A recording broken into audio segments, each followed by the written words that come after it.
Programang ito ay rated SPG, striktong patnubay at gabay ng magulang ang kailangan. Hindi lang ordinaryong tenderang babae sa Bilibid si Bubbles, isa siyang bayaran na asasin at si Chip Dolores Espinas ang kanyang amo.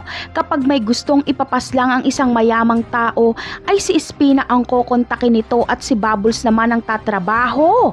Ngunit hindi pumapatay si Bubbles ng hindi makasalanang tao. Samantala, sa mga pagdadaanan ni Tanggol sa kulungan ay bibilib sa kanya si Chip Espinas dahil matibay at magaling si Tanggol. Kinaya ni Tanggol ang mga pagpapahirap ng mga jail guard dito at tatalunin din ni Tanggol ang mga naghahari-harian sa loob ng mga batang Divisoria. Kikilatis din ni Espinas si Tanggol na mabait ito. Malalaman niya din kung paanong umabot si Tanggol sa pagkakakulong. Kaya maaawa si Espinas sa kanya at tutulungan niya itong makatakas pero may kapalit. Ito ay magiging assassin din si Tanggol katulad ni Bubbles. Si Chip Espinas ang magsasabi kung sino ang papaslangin at kung ano ang atraso nito. Papayag si Tanggol dito dahil bukod sa malaki ang bayad ay makasalanang tao pa ang kanilang itutumba.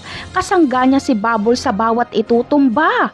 Magiging mapera na si Tanggol kaya maninibago siya sa kanyang katayuan ngayon. Napakarami pa nating dapat abangan sa mga susunod na episode ng Batang Quiapo. Paalam!